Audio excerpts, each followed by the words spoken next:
Hi guys, anong flower ang bet nyo? Eto ba? Oh, maganda siya. Oh. Fresh siya ngayon. Bagong dala lang. Sisend ko sa inyo kung ano ang magandang flower. Okay?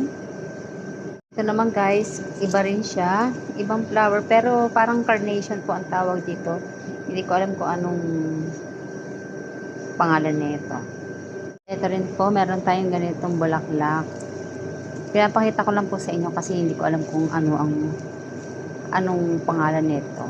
Mag-comment lang po kayo kung ano ang mga type ng bulaklak.